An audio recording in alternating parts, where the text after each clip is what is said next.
What's going on, Lego Maniacs? It's Ty, the Lego guy here, and welcome to another Lego Star Wars review.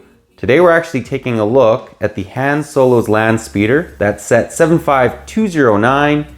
It had 345 pieces, 2 minifigs, it came out in 2018, and it retailed for 30 US. Now the good news about this set is it's only going for 30 new or 26 used, so you could potentially buy this for what it retailed for back in 2018. Some may feel that that means that this isn't a very good set. Well, I'm here to tell you that it actually is, but we're gonna get into its positives and its negatives. But enough talk, let's get right into it.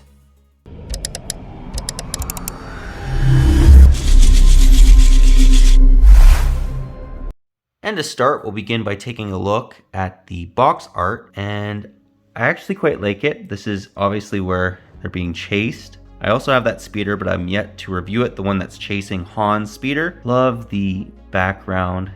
This is Corellia, kind of a dirty, very industrial looking city if you've watched the movie. In the top right corner, they have the cast of Solo, and on the bottom left, we have the minifigures. Moving to the side of the box, it just basically shows the front of the box again, but on the back, gets into some of the features of the set, which we will take a look at in closer detail. What's interesting too is I don't know why they're so into coaxium, but there is coaxium with this set as well. You can even pull out the entire engine if you so desire. Moving to the side, again, just the front of the box, and then if you look at the top, just the minifigure, and on the bottom we have the barcode and the logo.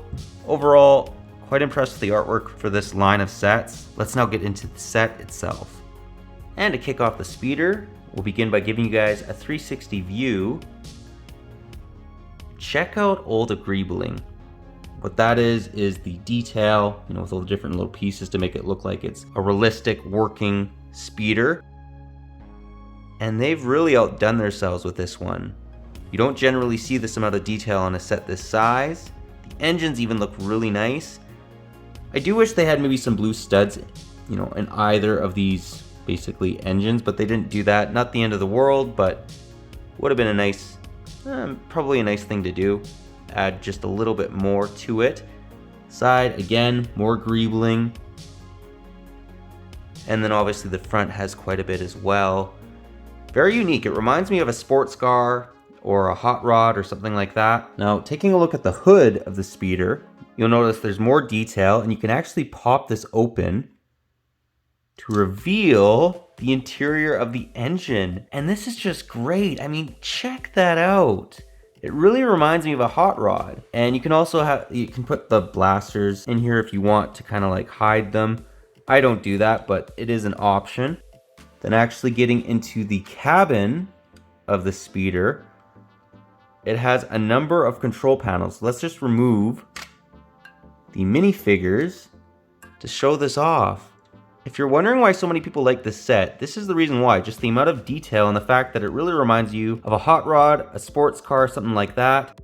And it also has the spring-loaded shooters on the bottom. This is one of the things I'm not really a fan of, just because I don't believe it had any blasters on the speeder from the movie. And then it also actually has little wheels here. Now hopefully this doesn't sound terrible. Okay, that's not too bad. So you can actually drive it around if you're wanting to play with it, if you are a child. Overall though, this is a very nice looking speeder. Let's just give you guys another quick 360, just because I'm so impressed by it. Very, very detailed.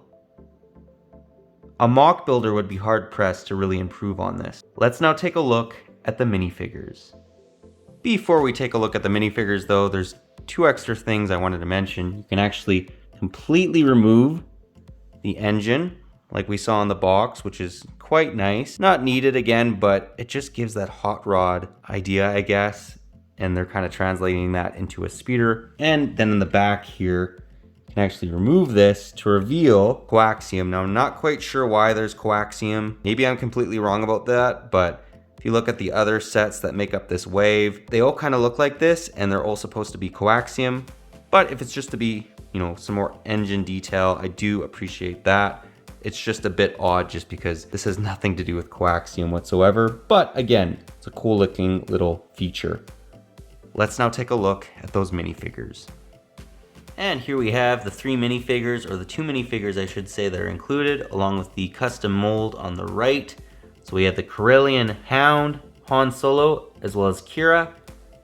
Give you guys a 360 view of them.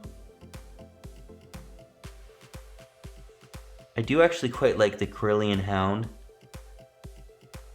Nice looking eye printing, as well as his teeth and his nose. And I do think he's actually probably somewhat proportionate to, you know, a minifigure or a human. Let's actually show off their back face printing while we're back here.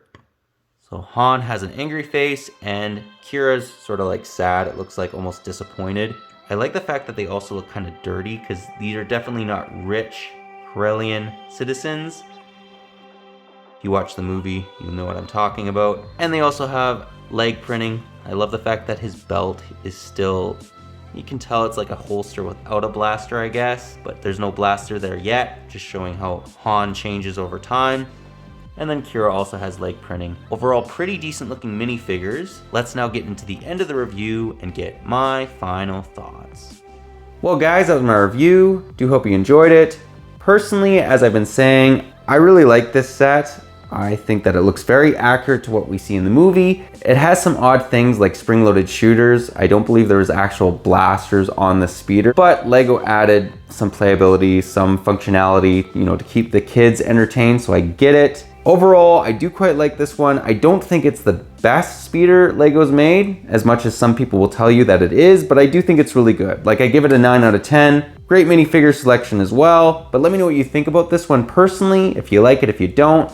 Any areas you think they could maybe improve on it. I just think for 30 bucks, it was very fair. And if you can buy this for 30 bucks nowadays, go out and buy it. This is one of the few Lego Star Wars sets I've seen that hasn't appreciated, which makes it awesome if you're looking to buy this on the aftermarket. But yeah, that's all I got for you today. But if you like this video, leave it a thumbs up. If you're new to the channel, definitely consider subscribing and click that bell so you're notified for any future Lego Star Wars reviews, comparisons.